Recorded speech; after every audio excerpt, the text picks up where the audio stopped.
Welcome back to another edition of the Disney Dish podcast with Jim Hill. It's me, Len Testa, and this is our show for the week of Schmurz Day, January 10th, 2022. On the show today, news, listener questions, and in our main segment, data storyteller Becky Gandillon tells us which Genie Plus reservations save the most time in line at all 4 Walt Disney World theme parks. Let's get started by bringing in the man who wants to know who called them curly fries instead of the much better sounding rotatos. It's Mr. Jim Hill. Jim, how's it going? Rotatos? Oh, okay. Sounds like a lovely side dish for the rotisserie chicken I was planning on making lunch. So. It's all spiral cut everything all the time, Jim. There we go. As soon as I finish that call to the Rotary Club, which I'm doing on my rotary phone, I'm going to bust out my Vegematic and get some rotatos in the works. All right, Jim, and we have a special guest on the show today. Becky Gandillon is a data storyteller from St. Louis, Missouri. She's got a master's degree in biomedical engineering. See, Jim, we can appeal to people from the wet sciences.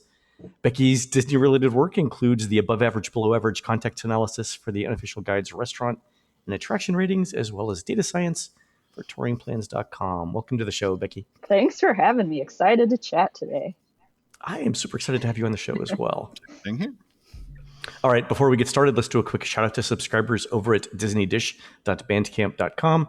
Thanks to new subscribers Slide Operator Nick, Amy McHodges, and CMMC, and longtime subscribers Greg Berg, Matt Herndon, and Kelly Reese. Jim, these are the Disney bartenders who accidentally, and I did that in air quotes, handed out passion fruit margaritas instead of Gatorade to runners at yesterday's Walt Disney World Marathon. So if you realized you weren't running as fast as you thought and you absolutely didn't care one bit, these are the folks to thank. True story.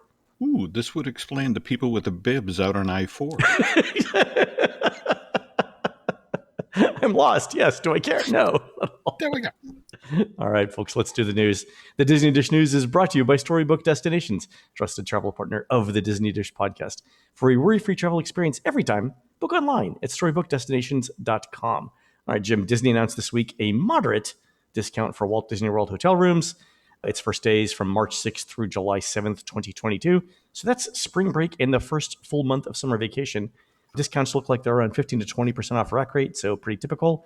It looks super similar to the offer that annual pass holders and DVC folks got back in November. Jim, what do you make of this?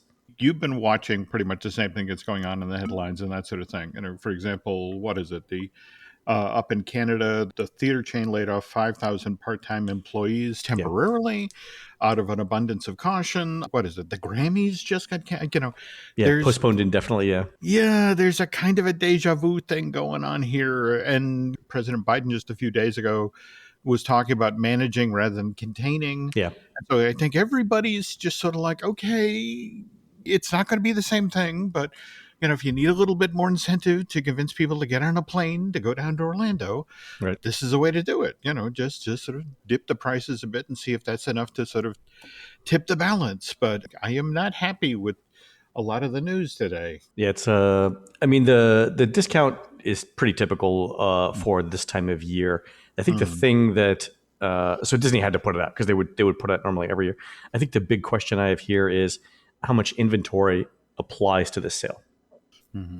Right, because if it's like 10 rooms at each resort, that really doesn't mean anything. But if it's a lot, then I think Disney probably went low on this, just gauging from the conversations I had with travel agents. And the reason for that is, number one, like you said, nobody knows what's going to happen 2 months from now in March.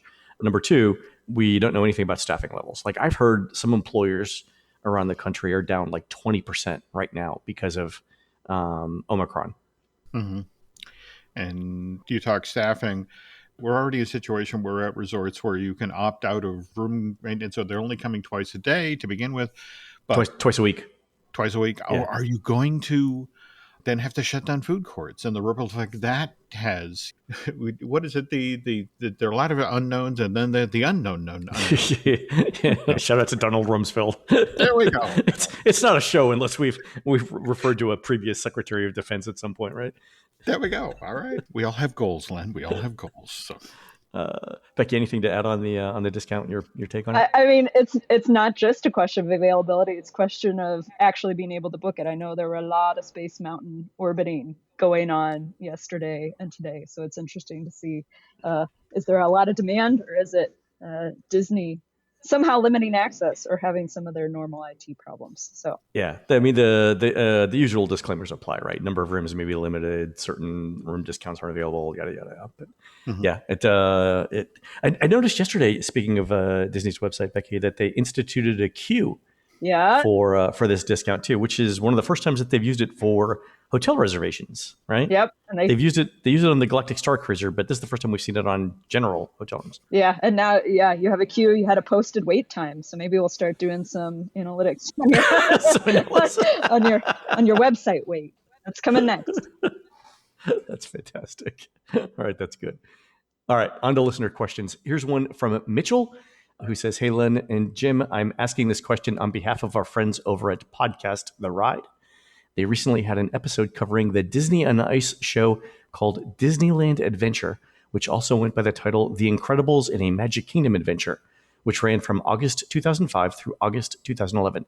The show included some Disney reworked covers of some very famous pop songs, such as Cold as Ice by Foreigner.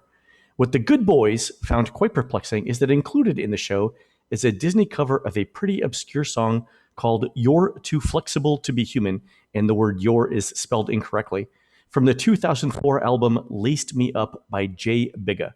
Could you guys do some digging and find out if there's any type of story behind how this very obscure song made its way to Disney on Ice? Their best guess was probably Jay Bigga is a relative of some Disney executive. Thanks for all of your hard work.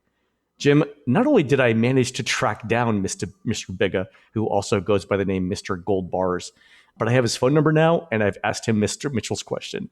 So we'll see what happens with that. But that's not the strange part of the story, right? No. I think what's intriguing about the use of the flexible song, "You Too Flexible to Be Human," which, by the way, I listened to when Mitchell sent it in. And some risque lyrics for a Disney on Ice show is what I'm saying. Typically, a Disney on Ice show is built around a Disney film, a Pocahontas, a Beauty and the Beast, and you have a score that you can tap into. You have songs you can actually physically pull out of the movie. Remember, Incredibles had a musical score, but not songs. And so they were really challenged when they brought this thing in to develop it as an Ice Arena show. And also, I did some digging down into the development of this show.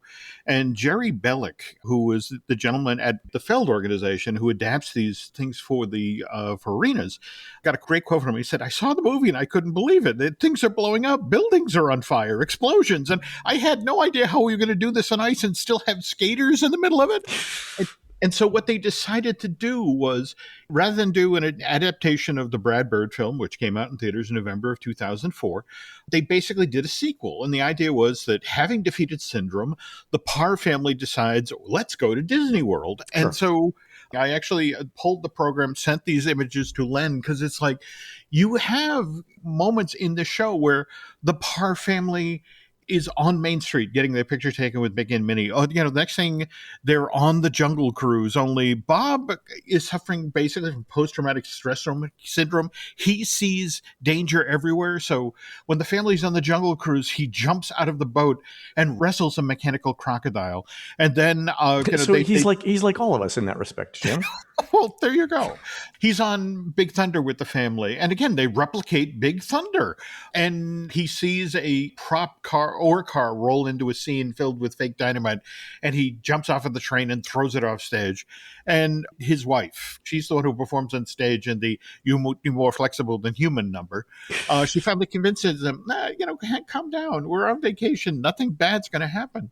And so they're on Pirates of the Caribbean, and Bob is finally relaxed.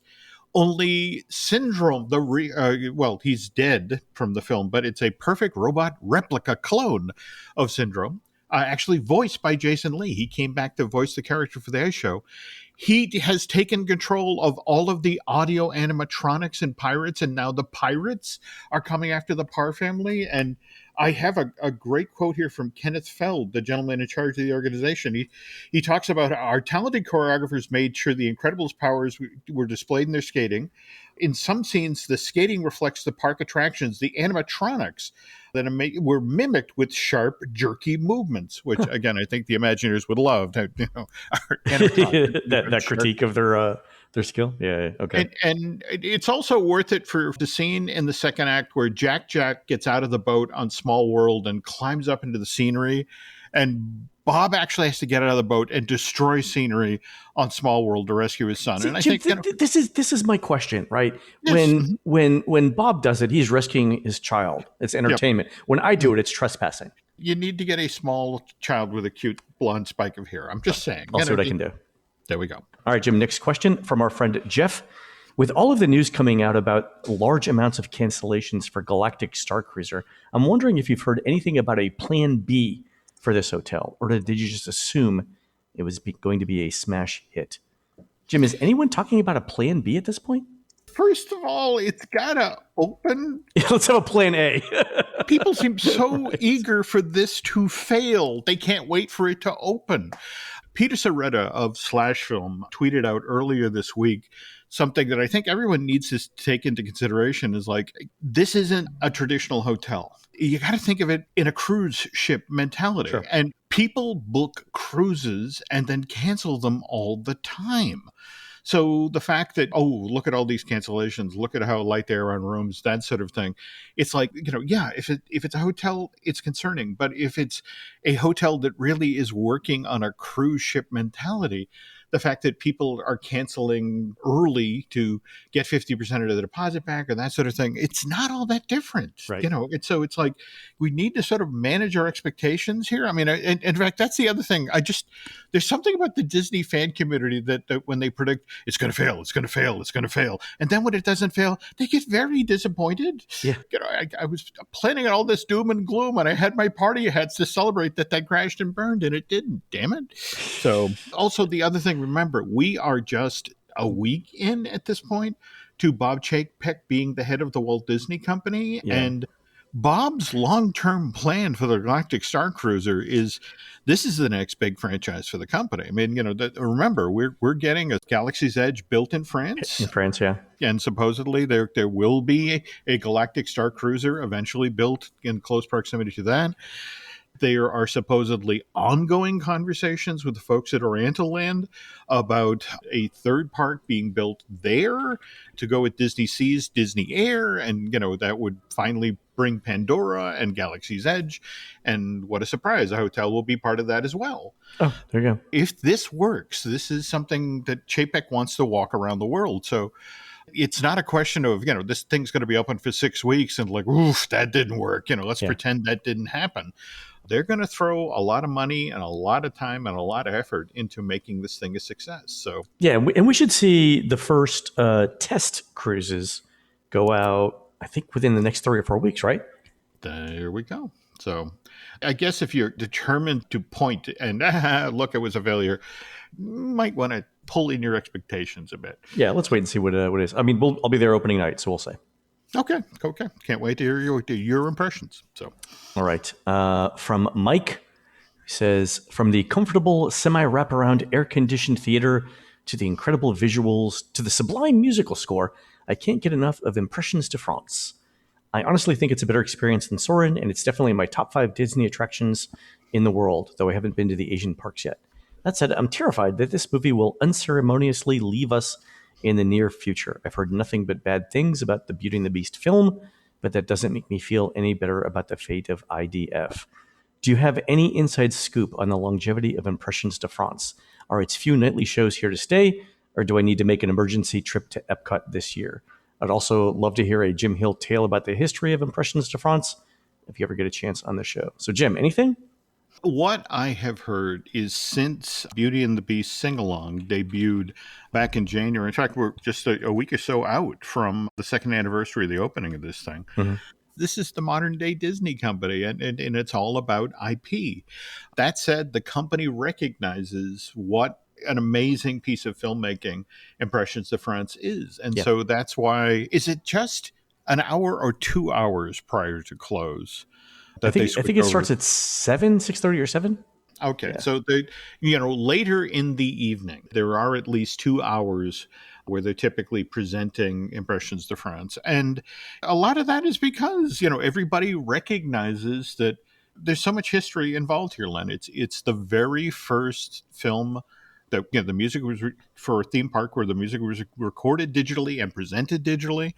That's really the big story in regard to Impressions de France, is that Rick Harper, the guy who directed the thing, he was a classic music buff from the age of 6. He was building a classical music collection. So when this opportunity came his way, and literally they're going to Disney's board of directors looking for money for the thing, and the board is like, are people even going to know what they're looking at here?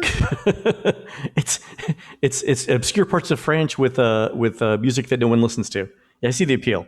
Yeah, they went in initially with a list of 140 places they wanted to shoot, and to get the board on board, they cut it back to 46 locations.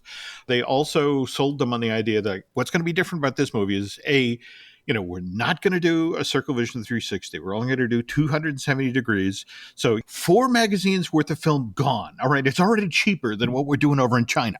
Mind you, the camera still weighs 500 pounds. But again, it's going to be cheaper to shoot. And the kicker is that he and Buddy Baker had sat down with his classical music collection and had built the soundtrack in advance for the attraction. Ooh. And it's like, look, we're going to shoot to the music, not the other way around. When Bob Rogers and Rick Harper would go to the field and they'd be shooting each of these 46 different scenes, they actually had a stopwatch with them because, okay, this is the part in the soundtrack. Yeah. This is how long the shot should be. And they'd plan it out. Down to the second. So I've actually seen this on the handwritten timing on the score of the Impressions de France film from the Buddy Baker archives. Yeah. There you go. Yeah. But at the same time, because you have to, it's a 270 degree image, just setting up the shots took days. I mean, for example, that wedding in Brittany scene, in the churchyard. Those kids are senior citizens now. But 3 days to light and set that up so you couldn't see the camera. Everybody recognizes that it's an amazing piece of film and it deserves to be seen. The downside, Len, is it's 18 minutes long. That's the other thing that's really kind of sad. Comment on who goes to see this thing. It's mostly older people. Senior citizens do give it the highest rating of any age group that we check. And those folks tend to take a little longer to get up out of their seat and leave the theater. And they also take longer to shuffle in from the lobby and find a seat. So an 18-minute show, you can only do 2 shows an hour, where with Beauty and the Beast, they are doing 3 shows an hour because it's largely a kid audience, and they run into the theater and sit down, and then they rush out again. So from an ops point of view, it's hard to argue in the 9 hours a day that it's the Beauty and the Beast show, we can get 27 shows in. Sure. On the other hand, the 2 hours it's run at night, we can get 4 Impressions de France in. And that's not good from an ops point of view. That makes it really easy to spike. And wasn't it just this week they were talking about how we lost an original soundtrack for Future World? Oh yeah, the classic Epcot Future World soundtrack, which I think was in place since 2005, has been replaced now. But like I said, I don't mind the new one. I think it's I'm definitely going to give it a shot. Walt himself said this place isn't a museum. It's going to change, it's going to grow. But it's just something like that, where it's like, there were things in Impressions de France, the Cathedral of Notre Dame. Yeah, no longer there. Yeah. No longer there. I'm hoping myself that this gets a reprieve, but this is the new Epcot. And, a show that's only shown starting at 6 or 7 o'clock at night. That's not a good sign. It'll be interesting to see what the crowds do once Remy switches over to standby. So we're recording this on the 6th. It switches over to standby on the 10th. They get rid of virtual queues then. And it'll be interesting to see what that does to crowds, because to your point about film capacity, 2 shows of Impressions de France versus 3 for Beauty and the Beast, with all those people who hang around France now, waiting for their virtual queue or waiting to get in line at Remy. That might be something. So a couple of quick things. One, Jim, do you think it would help the senior citizens if Les Vins de France started serving a Geritol fizz? Look, I say this as a 62-year-old, soon to be a 63-year-old. It's like, it depends on what the fizz is. Okay. Grey Goose vodka. And then I actually did some analysis, and Becky, I'd love to hear your thoughts on this. I did an analysis of not only Impressions de France versus Beauty and the Beast sing-along, but also Harmonious versus Epcot Forever versus Illuminations and then Enchantment versus Happily Ever After versus Wishes. And the thing I was looking for there is like which demographics likes which thing. So we mentioned already that Impressions de France was highest rated by seniors. They give it 4.5 stars out of 5. Young adults and over 30s give it 4 stars. Teens give it 3.5, and preschool and grade schoolers give it 3 stars. Right, and that's based off many thousands of surveys. The Beauty and the Beast sing-along does worse with every demographic from teens on up, but for preschoolers and grade schoolers, they give it 4 stars each instead of 3. So, Becky, is this a sense of Disney trying to throwing something for the kids? As a parent of preschool and grade schoolers, I'm going to go ahead and say yes. My husband and I would much prefer Impressions de France. I haven't seen the Beauty and the Beast one because we haven't taken the time to do that, and I'm personally not particularly interested. But I can tell you, my girls are around the house listening to the Encanto soundtrack all day. They've got the Frozen sing-along microphone. Like, they're all about singing along with those Disney music. So I have a feeling, and in World Showcase, there really isn't a lot to do for those little kids other than Frozen Ever After. Unless you can train them up to appreciate the good things in life, which I'm doing my best to do. But it just takes time, right? Constant reinforcement. It's a good little people diversion in World Showcase right now. All right. And then the other shows that I was interested in Epcot were Illuminations ratings versus Epcot Forever versus Harmonia. So let's start with Illuminations. Preschoolers and grade schoolers give it 4 stars out of 5 each, and then every other age group gave it 4.5 stars. The next one, the replacement after Illuminations, was Epcot Forever. Every age group gave that 4 stars. So except for preschoolers and grade schoolers, teens, young adults, over 30s, and seniors all thought that Epcot Forever was worse than Illuminations. The interesting thing is if you look at Harmonious. So Harmonious also gets 4 stars from preschoolers. So preschoolers give 4 stars to every recent Epcot fireworks show. I think anything that blows up in the sky, preschoolers 4 stars. Grade schoolers give Harmonious 4.5 stars, which makes it the highest rated Epcot nighttime entertainment for that demographic. Any surprises there, Becky? No, I mean, it has characters, right? So that's fine. Yes, those littles are going to like that more. The 2 times that I've seen this show, to watch grade school children react to this show and point and call out to, ooh, that's Balloon, ooh, that's Beauty and the Beast. I mean, it definitely has dialed in that demographic. Of course, if they're watching between those 2 shops, on the Future World side, I don't know, people around the other parts of World Showcase Lagoon, how their kids are enjoying the eye test. So I was going to say maybe the rest of it is just better. You just have to talk to them about the engineering marvel that are the water tops. Oh, there we go. Look, the arm is moving again. That's what kids want. Yes, engineering. Yeah. There we go. Teens also give Harmonious 4.5 stars. And I think that's not a surprise because most of the films that are referenced there, those kids would have grown up with.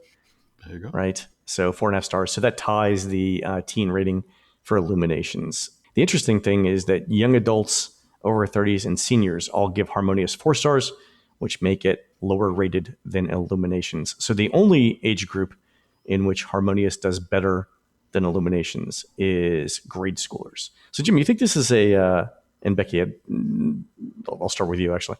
Is this a specific Disney intent to target Harmonious to those kids? Is it a we need something for the grade schoolers and teens, or do you think this is part of Disney's long-term 20-year strategy to say, look, if these kids grow up and have their own kids 20 years from now, whatever, 25 years from now, they're gonna want to come back here and see nighttime spectaculars. I don't know if it's intent. I don't know that I would go assuming that far. I think it's very apparent that they're trying to introduce more characters, especially into Epcot, and Harmonious is a big part of that. So is Beauty and the Beast sing-along that we were talking about.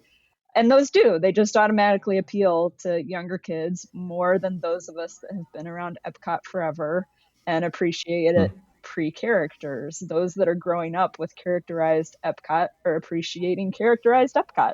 And so it could just be part of that longer term shift that, yes, is appealing to those that don't know any better. They're kids. What do they know? Right. All right, and if we look over at the Magic Kingdom, right, we have Enchantment Now, which is the current version of the Nighttime Spectacular that replaced Happily Ever After, which ran a relatively short while, and that, of course, replaced the classic Wishes. So let's start with Wishes. Every demographic gave Wishes 4.5 or 5 stars. It remains the highest rated of the Disney nighttime spectaculars. Happily Ever After didn't do that much worse. In fact, it was the exact same ratings for every age group except for the over 30 segment, who gave it 4.5 stars instead of 5. So Happily Ever After, for what it was a pretty solid replacement for Wishes. And then we come to Enchantment. So for Enchantment, preschoolers give Enchantment 4.5 stars, which is the same rating that they gave Happily Ever After and Wishes. Again, I think if you put anything exploding in front of kids, it's at least 4 stars, right? The interesting thing about Enchantment, though, is every other age group gives it 4 stars. And that means it's the lowest rated of the last 3 Magic Kingdom nighttime spectaculars. So, Becky, have you seen Enchantment? Have I seen it? Yes. Have I seen it in person? No. Working on solving that hopefully pretty soon. But from what I've seen and from what I've heard and looking at the data, it makes sense to me. This is probably the least surprising out of sort of these 3 data comparisons that we've done so far. And I think something that we're seeing reflected in Harmonious and in Enchantment, like kids are kids. If you get them a good view and there's characters and there's exploding things, they're going to enjoy it. Adults, maybe even teenagers, understand what it takes to get that good view and that good experience. And so both Harmonious and, in my opinion, Enchantment, from what I've heard, require more positioning, which requires getting there earlier and saving your spot. And that means not going on as many rides and dealing, right? So Enchantment has a lot of projections, probably, I would say, more ambitious projections than its predecessors. And so when I've seen it on video, right, I can barely see anything because projections are going like crazy. So it's a lot. You're going to have to be well positioned and closer in order to see them. That requires more effort. That's probably reflected in the scores from those that understand that effort, and not in the kids that are just there and enjoying the experience. The preschoolers aren't there fighting off people off the sidewalk for right. 2 hours. People are avoiding them anyway because they don't want the bubble wands in their face or whatever's going on. Did you guys just notice yesterday about the news that broke about the augmented virtual reality stuff that Disney just patented? Yes. That you don't have to wear a visor to see this thing? It's almost like a hologram, yeah. Yeah. And think about it. One of the main complaints about Enchantment is that for a large part, you don't know where to look. You're constantly kind of toggling back and forth between the projections on the castle to the fireworks. I mean, that's what's kind of weird about this show, that I feel like for the first time, really, there's kind of an uncertainty about, what am I supposed to be looking at to have the best show? And a lot of that also has to deal with projections that go down Main Street USA. Yeah. And long range, the notion that you could be standing on Main Street and look up and suddenly here is a virtual reality sequence happening, directly overhead, where, you don't necessarily have to be straining to look over people to see what's being projected in the castle. It's right on top of you. I'm going to be intrigued to see 3, 4, 5 years down the line when this finally makes its debut into the park, and the very thing that Becky was talking about, the notion of you're in the wrong position, you can't see the show, so you give it low marks. If the show literally surrounds you and you see this amazing virtual reality thing going on directly overhead, how can you not mark that higher? That's a really good point. As a sort of correlation, my kids watched the Macy's Thanksgiving Day parade this year, right? Which I always force them to watch because we're going to have family traditions, dang it. But if you watched it on TV this year, there were things like the Millennium Falcon flying through the parade and like all these sort of virtual realities layered on. And those were the things that stood out the most to them and captured the attention. Really? It didn't matter that it wasn't real, like the balloons. A, they're preschoolers, they couldn't really tell. But B, they were so much cooler and they were things that they latched onto. So yeah, if the AR and the VR become cooler and more interactive than the actual fireworks, that's absolutely what those kids are going to latch onto and enjoy in the future. That's a great point. So we're probably a few years out from seeing that in the actual parks, but you never know. Yep.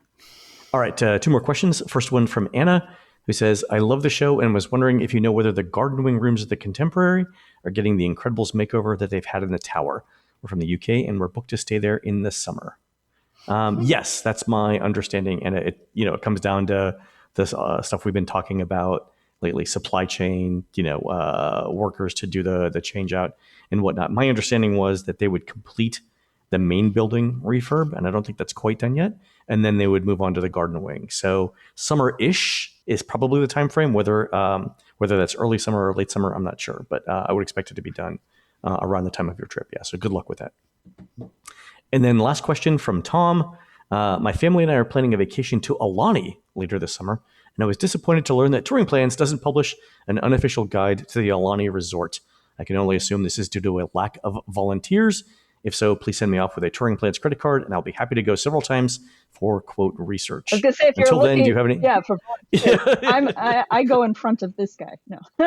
and I am directly behind her. All right. I just... Until then, do you have calling any dibs? All right. Strange that we don't have any difficulty getting volunteers for this, but when it comes to burning off an eyebrow at a spa, all of a sudden it's hard to find people. Yeah. All right. So Tom says, until then, do you have any recommendations for Alani planning? Becky, have you been to Alani? No, especially with the little ones. We're not making the trek out to Hawaii yet, but it's on our list. Oh, that's right. Yeah, okay. And Jim, you've not been, right? Nope. Long range, though. Nate and I were talking about it. It just, I think we want to wait till, it's... Until you're sure you can get into the island? Yeah. More to the point, they won't throw us off the island. So. Yeah, my sense is that there's Hawaii is made up of a lot of islands with very long coastlines. You could take an outrigger canoe, and no one would know you actually landed anywhere. I saw this on Hawaii 5.0 once, I think. Anyway, Tom, my advice, do everything. I think I've said on the show before, Alani is Disney's best resort. Every good thing that they do in any resort found its way into Alani. There is stuff for kids. There's stuff for teens. There's stuff for adults. It's all self-contained. I think I don't know if I said this in the show once or not, but I once went for 7 days and left the resort exactly twice. Once to go to Foodland, which is a local grocery store near Alani, and it's fabulous because it has a poke bar. And then the other time was to just walk around and see what the Four Seasons was like. But I spent a week at Alani, did not leave the property, and had a super fabulous time. I think the food is excellent. The spa is excellent. There's nothing wrong with that resort. Do it all. And that's my advice. Yeah, I would say, especially for those with little kids, we've done Vero Beach DVC. And it's the one DVC I haven't done. See, there we go. We're complimentary to one another. There you go. But the benefit, like magical things, yes, happen at Disney World when you bring your young kids. When you're bringing young kids to these other off-property DVC resorts, young kids get so much more attention because they're less of the population, and the employees just love showering attention on the little kids. So if you're a DVC member or you rent points and you have young kids, highly recommend trying out some of those other spots. Oh, that's fantastic. By the way, Len, if you are looking for a time to go to Vero, sea turtle nesting season runs from March 1st to October 31st, and they do what they call a sea turtle night walk experience at Vero Beach. Ooh, that sounds great. So, again, if you're going to do it, check that out. So yeah, I mean, I'm already in Florida, so Vero Beach isn't that far away. There you go. Fabulous. All right, folks, we're going to take a quick commercial break. When we come back, Becky tells us which Genie Plus reservations save the most time at all 4 Walt Disney World theme parks. We'll be right back. The family that vacations together stays together. At least, that was the plan. Except now, the dastardly desk clerk is saying he can't confirm your connecting rooms. Wait, what? That's right, ma'am. You have rooms 201 and 709. No, we cannot be 5 floors away from our kids. The doors have double locks. They'll be fine. When you want connecting rooms confirmed before you arrive, it matters where you stay. Welcome to Hilton. I see your connecting rooms are already confirmed. Hilton, for the stay. Every story you love, every invention that moves you, every idea you wished was yours, all began as nothing. Just a blank page with a blinking cursor, asking a simple question. What do you see? Great ideas start on Mac. Find out more on apple.com/Mac. Every Who down in Who Newville liked the holidays a ton. But where to get great prices on gifts, they had no idea. None. They searched and they searched for great gifts under $25. Gifts for spouses and friends and even their toddlers. When suddenly one Who shouted, Walmart has what you want, knowing they have Lego, Tree Hut, and low prices to flaunt. So they enjoy the holiday season as Who's often do. Cheering and shouting, Walmart has incredible gifts. Who knew? Find gifts they'll love under $25 at Walmart. All right, Becky, we brought you on the show to give us some advice about which Genie Plus reservations save the most time at Walt Disney World. So the first question I think that people want to know is, why do we want to know this? Why wouldn't you want to know this? It's data. Exactly. But Genie is a complicated beast. And I think even back in the era of Fast Pass and Fast Pass Plus, people wanted to know what the best use of that was. Genie Plus ups the ante because obviously you're paying for it. So you want to get your money's worth. You don't want to waste your Genie Plus reservations because you can only make them every 2 hours or more quickly if you're picking ones that are available sooner. So you really want to understand where you're going to get your money's worth, where you're going to save the most time, and not just go into it blindly. Right. There are fewer Genie Plus reservations available, right? Yeah. Well, which ups the stakes, right? Because it's a supply and demand thing. Also true. Fair enough. And what do we mean by saving time here? Saving time is compared to what? Saving time. So saving time compared to standby lines is really how we're calculating it here. So we have your posted and your actual wait times in the standby queue for each of these rides. You compare that. The lightning lane typically isn't instantaneous. So your lightning lane time savings are going to be a function not only of how long the standby queue is, but also how long that you're going to be waiting for the lightning lane. We've seen and heard a few horror stories of, I had a Soarin' Genie reservation. I got in line and it was a 40-minute wait and the standby was only posted at 50. What the heck was it doing? But those are rare. But it does vary from ride to ride how much time you're going to be spending in the lightning lane, especially if the ride goes down and everyone floods it right when it opens back up. So it's really the difference between those two. You want to maximize that difference to make the most of your Genie day. Cool. And where'd you get the data from? And how much of it is there? We got the data from our lovely Lines users. We have all the posted wait times from Disney, and then Lines users can use the app to submit not only their standby wait times, but also their lightning lane waits. So we pulled all of those since we started collecting lightning lanes data in the Lines app. Say lightning and lane and lines a few more times fast. And Len in there too. And doing well there though. Haven't messed it up so far. So you can time those. We've collected before Christmas, we had collected almost 700 lightning lane waits. We're doing better. Obviously, there were a ton of people in the parks over the holidays, so we're getting more and more. We're getting closer. This is just a first look at what we've been seeing. Fantastic. All right, so let's get to the results. What are the 10 attractions at which Genie Plus saves the most time? So I'm going to tweak your question just a little bit because I have to Go do ahead. that, right? So top 10 and 11 are a little bit interchangeable, and there's a very clean break after 11. So we'll go with top 11 because any of those top 11 are going to save you more than 20 or 25 minutes typically under most conditions. So all these numbers that I'm quoting, this is based on all crowd levels, all times of day. Obviously, when we start making recommendations, we're going to start slicing and dicing that a little bit more. But then anything below that top 11 is saving you less than that 20 minutes. So that's a nice clean break. Those top 11 are Slinky Dog, Peter Pan, Jungle Cruise, your Navi River Journey, Kilimanjaro Safaris, the Falcon, Rock and Roller Coaster, Toy Story Mania, Tower of Terror, Splash Mountain, and Test Track. All right, and Splash and Test Track are the tie for 10 and that's 11? the tie for 10 and 11. The Test Track technically comes in at 11, doesn't quite make the top 10, but it's close. And is that the only Epcot attraction? It is. So you notice that if you listened closely to that big list of attraction names, there are 5 in the top 10 that are Hollywood Studios. There are none that are Epcot unless you sneak Test Track in there like I did sneakily. 2 Animal Kingdom, 3 Magic Kingdom. So very clear trend there. And I don't think this surprises anyone that there are a lot of high standby wait times at Hollywood Studios anyway. So it makes sense that individually you're going to be able to save quite a lot of time there and not somewhere like Epcot. How much time are we talking about saving at Slinky Dog Dash using Genie Plus? Slinky Dog Dash, our average is just over 51 minutes. So it's the only attraction that breaks over that 50-minute mark. So that's pretty huge.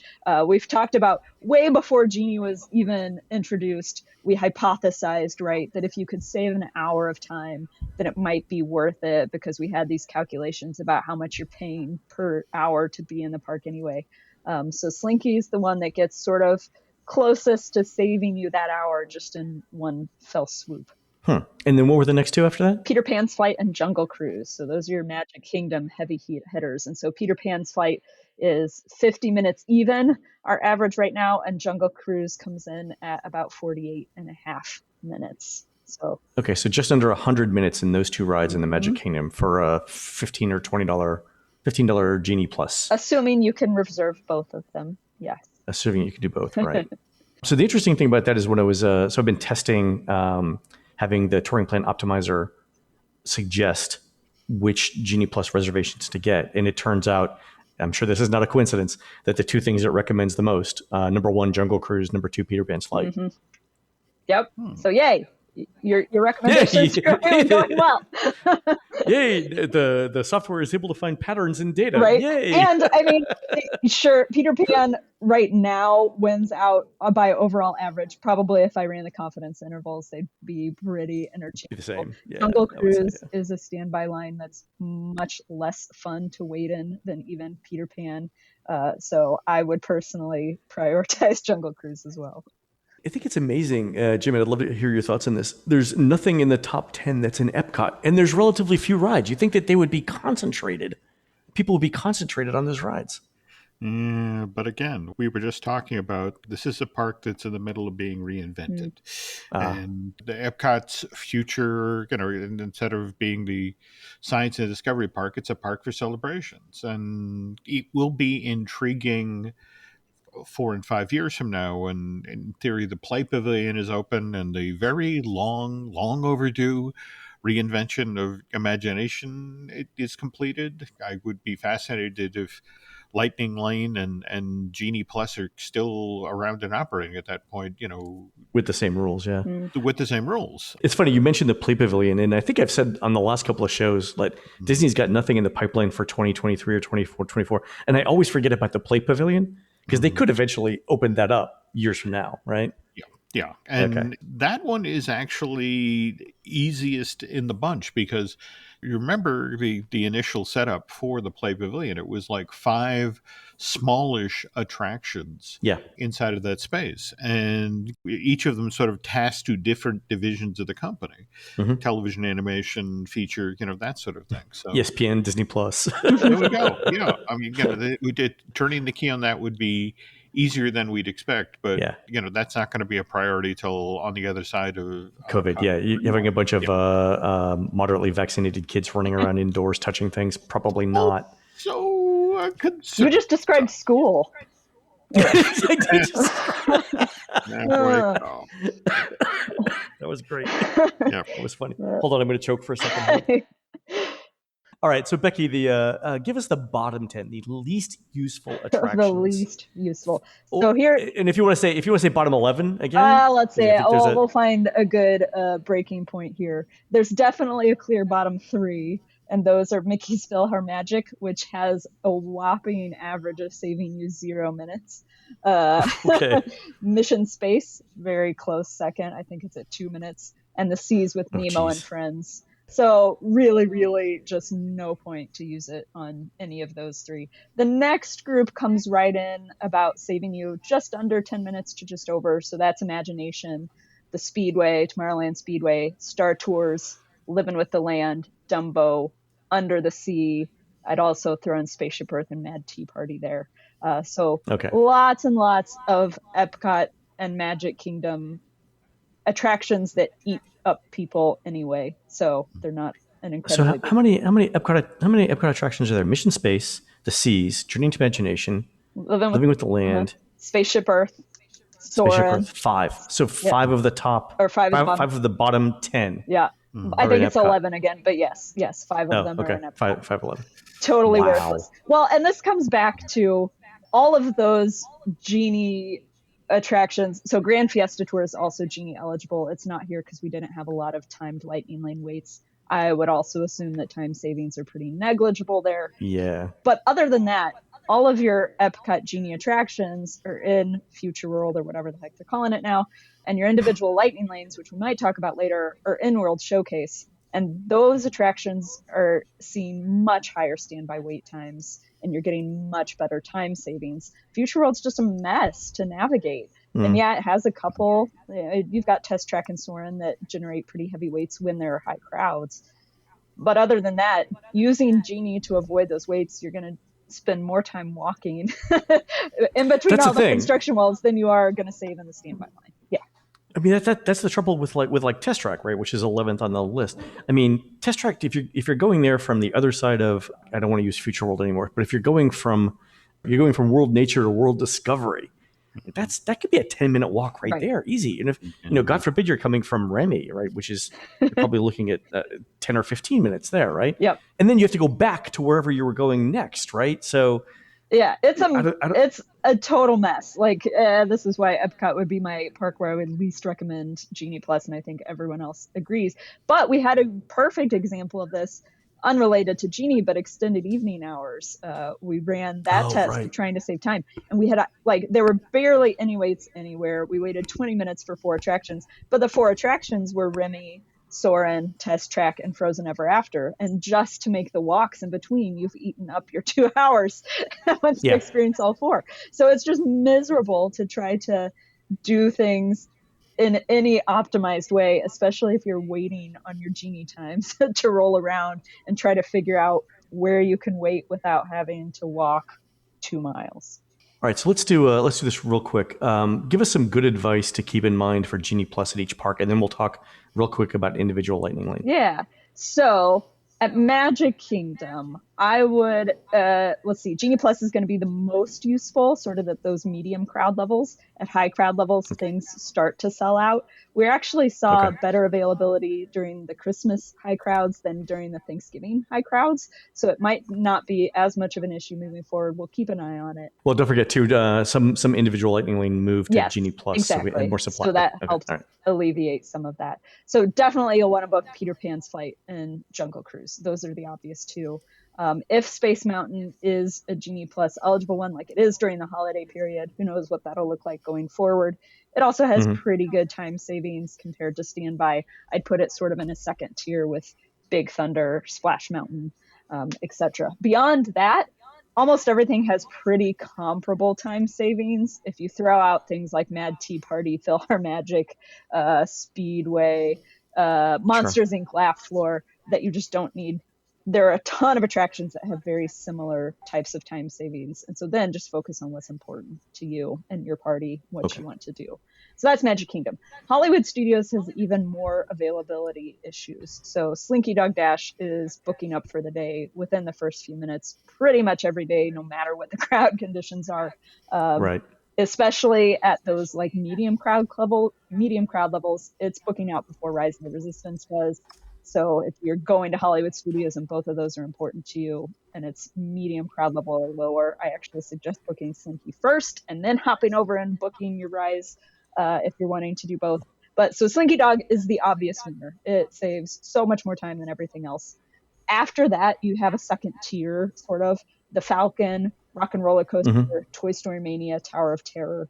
That's going to be your next group of things that you should book. If Mickey and Minnie's Runaway Railway is eligible, like it is during the holiday season, that falls into that tier as well. But don't waste your time on Muppet Vision or Star Tours. What? I know, it's shocking.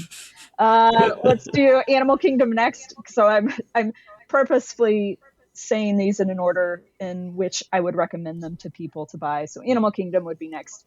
We really didn't have much data on lightning lanes from Animal Kingdom because there just aren't that many real attractions that offer it. Right. And Kilimanjaro, or not Kilimanjaro, Cali River Rapids, sorry, was down for most of the time we were collecting data. It's back up now, so we'll get there. But Navi River Journey and Kilimanjaro Safaris have huge time savings. Often on high crowd level days, you're only going to be able to book one or the other, so pick what's most important to you. But after that, use it on whatever. If you want to see if it's tough to be a bug, sure, go for it.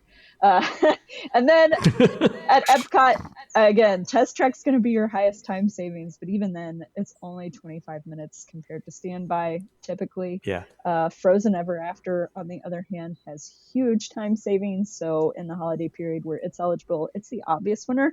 We didn't see that play out with how things booked out during the holiday period. Test Tracks sold out before Frozen Ever After almost every day. That's probably availability plays into that too. But you're going to save so much more time with Frozen Ever After if it's an option. So do Test Track, then do Soaring, then do Mission Space or Spaceship Earth if those are important to you. But overall, just maybe don't do it at Epcot. So Frozen Ever After first, if it's available as a Genie Plus over Test Track. Absolutely. Oh, good advice. Yes. Okay, cool. Because Ever After, you're saving over an hour compared to standby easily, compared to 25 minutes for Test Track. So.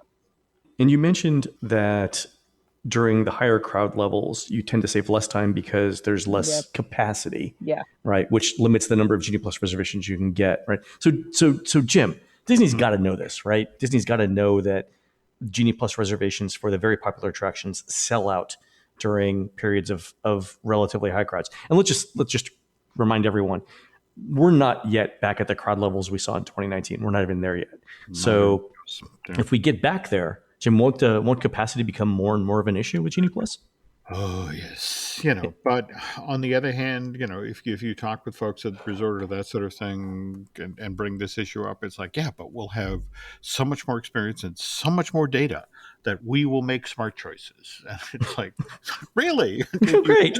Oh, that's good to hear. When will it start? That's it exactly. So it's like, okay. So. I on the one hand, I think it's obvious they need to bump up capacity at some attractions, Genie Plus capacity at some attractions. The downside is once you hit like 75, 80% capacity, you're back into a fast pass situation, which I think Disney is actively trying to get away from. So they have constraints there. The other thing that they've seen, and Becky, I know we've seen this in the data too, is that Disney is favoring guests in the Genie Plus lines so much more than guests in the standby line. That there's a limit to how much capacity they could allocate. Because we've heard stories, over the holiday period where we had touring plans users in the standby line counting the number of people going by in the Genie Plus line before they move forward. And I've heard stories of literally 99 guests at getting pulled from the Genie Plus line before the first guest got pulled from standby. Now that's an extreme thing, right? Something was going wrong, but 99% allocation to Genie Plus is not going to make for a lot of happy people in the standby line. Right. So just don't count the people. I'm a data person, but don't do that to yourself. Don't do that. just don't do it. But we've seen, and I think part of this is aggravated, at least anecdotally, by rides going down and Genie not handling that well. Very often we see Genie still giving out boarding passes or reservations, whatever you want to call them, while a ride is down. And so if the ride comes back up, there's a huge glut of people that can ride it. And then you have to be able to eat that line. So that's happening pretty regularly from what I've seen. And Becky, before we go, what individual Lightning Lane attractions are worth the money, in your opinion? Worth the money. So again, that's going to depend on crowd levels, etc. Absolutely Rise of the Resistance. I hope no one from Disney is listening, but they could crank the price up on that easily. We know who to thank when that happens now. Right. Yeah, sorry. The average time savings on Rise of the Resistance is over 90 minutes. So that's just the very obvious winner. If you're going to buy individual Lightning Lane for anything, it's that. Remy is also a big one, and this might change when it goes to standby, so we'll have to keep an eye on that. But the people that have been in the virtual queue and then get into that physical standby queue, it's not a standby line because it's not standby, it's virtual. But that line has been between an hour and 2 hours. And that ride, above all others, heavily favors the Lightning Lane. So time savings there has been up over 75 minutes. After that, your next best options are Flight of Passage and Frozen Ever After. They both save you over an hour just by themselves. So those would be my top 4. Seven Dwarfs Mine Train sneaks in there with over 50 minutes of time savings. So it's pretty comparable to like Peter Pan and Jungle Cruise if you'd rather just pay the one time for that. Your other 3, Runaway Railway, Space Mountain, Expedition Everest, typically not worth it. Really? Space Mountain, Expedition Everest, Runaway Railway. So it depends on your definition of worth it, right? To me, I'd rather buy Genie Plus and stack some of those at Hollywood Studios than pay for Runaway Railway, good point. which has a 34-minute time savings on average. That's still half an hour, but you're paying a lot for one ride. Try to stack some of the other Genie Pluses. Space Mountain's even less than that, and Expedition Everest is often a walk-on. But even in the highest crowd levels, you're saving half an hour. It averages out to like 15 or 18 minutes, something around that. So it's hard to justify paying extra money. $1 a minute. Yeah, that's a lot. Yeah. That's a lot. Wow, fabulous insights here. I appreciate that Becky's taken the time to share. It's an evolving situation. I love that you guys committed to gathering all of this data during the holiday period when it was as crazy busy as it was. Just going to be interested to see going forward here how you guys can refine the stuff you're pulling in and further tweak the advice to folks. But thank you so much. Yeah, when Guardians comes online and when Tron comes online, that's also going to change the dynamic here. So we'll have to have you back on, Becky. Yeah, always. That would be great. Fantastic. Thanks again. All right, folks, that's going to do it for the Disney Dish show today. Please head on over to disneydish.bandcamp.com, where you'll find exclusive shows never before heard on iTunes, including live shows Jim and I have recorded in all 4 Walt Disney World theme parks. On next week's show, Disney's first attempt at a Marvel attraction, the Iron Man Experience at Hong Kong Disneyland. You can find more of Jim at jimhillmedia.com and more of me, Len at touringplans.com. Becky, where can people find you? I'm on Instagram at Raising Mini-Me's. You can also email me, BeckyG at touringplans.com. And we're produced fabulously by Aaron Adams, who's been named Grand Marshal of the 2022 Interstate Mullet Toss, held at the Florabama Lounge Package and Oyster Bar on April 22nd, 23rd, and 24th. That's Earth Day, on Orange Beach in beautiful coastal Orange Beach, Alabama. While Aaron's doing that, please go onto iTunes and rate our show and tell us what you'd like to hear next. For Jim and Becky, this is Len. We will see you on the next show.